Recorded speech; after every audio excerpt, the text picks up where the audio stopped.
Face aux sciences, Johan Pellis, titulaire de la bourse régionale de formation doctorale du Conseil régional.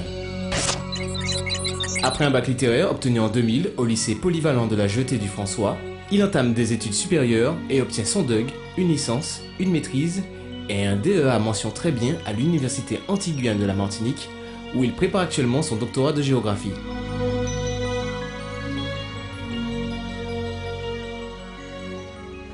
Et la thèse de Johan s'intitule « L'énergie dans les petits territoires insulaires caribéens ».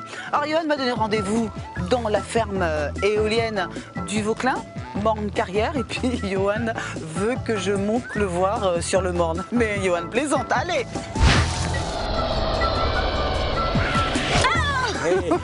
Salut Johan. Salut, tu penses même pas que j'allais monter le Morne enfin, il est trop bonne la raide. Alors Johan, parle-nous de ta thèse. Tu parles d'énergie dans les petits territoires insulaires caribéens. Il s'agit quoi, de la Martinique, Guadeloupe uniquement de quoi tu veux, qu'est-ce que tu veux nous dire en fait? Alors la Martinique et la Guadeloupe sont deux alibis pour me permettre donc, de travailler sur la Caraïbe insulaire et de manière plus générale donc, la Grande Caraïbe et de recentrer donc, la question donc, de l'énergie sur trois grands axes. D'abord la géopolitique de l'énergie, en particulier donc, des hydrocarbures, pétrole, gaz naturel, pour revenir après sur un second segment, ce que sont donc, les énergies renouvelables, essentiellement développées sur les petites îles de la Caraïbe insulaire. Et puis, troisième axe, c'est donc l'axe de la maîtrise, le monde en énergie, et puis donc des consommations sobres. Ah, cela voudrait dire quoi? Que finalement on est à la ramasse là? C'est vrai que le modèle énergétique martiniquais est en retard par rapport au modèle guadeloupéen. Alors ce qu'il faut savoir, c'est qu'en Martinique, donc, la production d'électricité issue donc, des énergies renouvelables avoisine donc 2 à 5% donc bon an mal an, alors qu'en Guadeloupe nous sommes à 25%. Donc c'est vrai qu'il y a un retard assez conséquent. Donc, ce qui est intéressant de retenir, c'est que dans la Caraïbe, de manière générale et particulièrement la Caraïbe insulaire, la croissance donc, des énergies renouvelables dans la production d'électricité a dépassé 30% sur ces 30 dernières années. Donc c'est quelque chose assez intéressant, assez conséquent.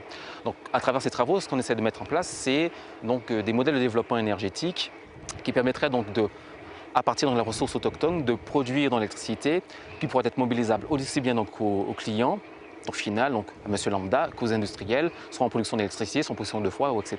D'accord, donc toi, futur docteur Pellis, tu arrives, tu débarques, voilà, c'est moi qui vais révolutionner un petit peu l'environnement. Tu veux en venir où exactement? Pourquoi tu veux faire tout ça? Et tu vas nous montrer quoi?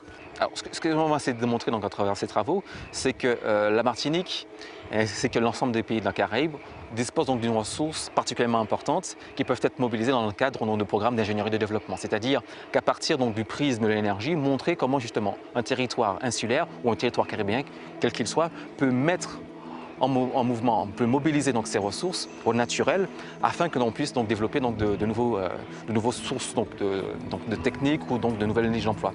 Ça me permet donc de préciser une chose, c'est qu'effectivement, sur le segment énergie-environnement, l'un des secteurs le plus porteurs et le plus viable actuellement en termes de propositions d'embauche, c'est donc les énergies renouvelables, ce sont donc les métiers de l'environnement. Donc ça permet également donc de rebondir un petit peu sur toute la vague donc, de réchauffement climatique, développement durable, question de l'énergie et de l'environnement, et ce qui permet justement donc, de faire donc, le raccord entre à la fois donc, le politique, l'économique et le scientifique. Eh ben, écoute, on va descendre voir un peu le paysage. C'est vrai que c'est joli ici, hein, quand même. Hein. Morne-Carrière, c'est ça? Exactement, sur le territoire de la commune du Vauclin.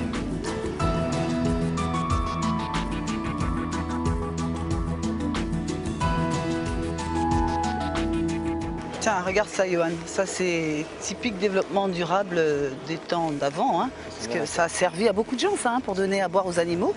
Et même pour eux, quelquefois. Hein, ils faisaient bouillir l'eau pour la boire. Ouais. Et tu as envie qu'on revienne à ça? Ma foi, pourquoi pas? De toute façon, dans les solutions du passé, on retrouve bien donc, des solutions techniques pour aujourd'hui. Je rappelle aussi, par exemple, Marie-Galante était appelée donc, l'île au vent avec donc, une centaine de moulins. Et c'est le même principe qu'on retrouve donc, dans les aérogénérateurs ou dites éoliennes. Oui, il y a même un monsieur ici qui essaie de préserver une vieille centrale géothermique. Géothermique, oui, c'est ça? Géothermique, c'est bien ça. D'accord, ouais, ben, j'espère qu'il y arrivera. Alors, dis-nous, quelles sont, à part les instances type région, ADEME, etc., qui peut embaucher en Martinique? Parce que tu avais l'air de dire qu'il y avait plein de débouchés pour l'environnement. Pour l'essentiel, c'est l'ensemble des sociétés qui travaillent dans le secteur de l'énergie, soit donc les producteurs d'énergie, notamment donc le principal c'est EDF, bien évidemment, mais également tout ce qui sont installateurs donc, de panneaux solaires ou encore donc, de chauffe-eau solaires.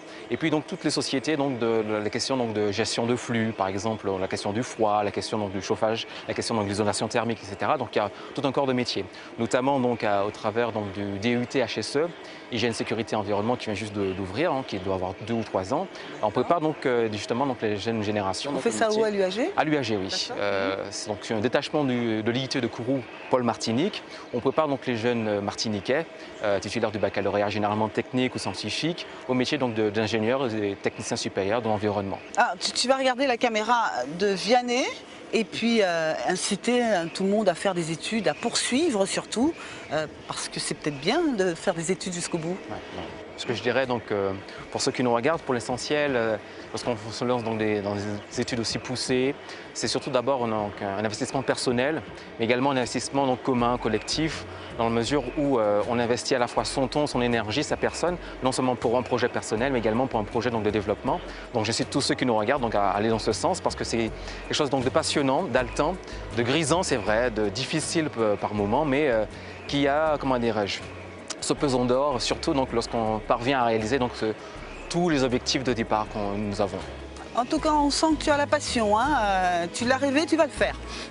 Il en faut un peu pour réussir dans la vie, donc c'est ça aussi. Donc la recherche, c'est encore le métier de passion. D'accord, Johan, tu vas juste nous rappeler le nom de ton labo? Je travaille pour le CEREGMIA.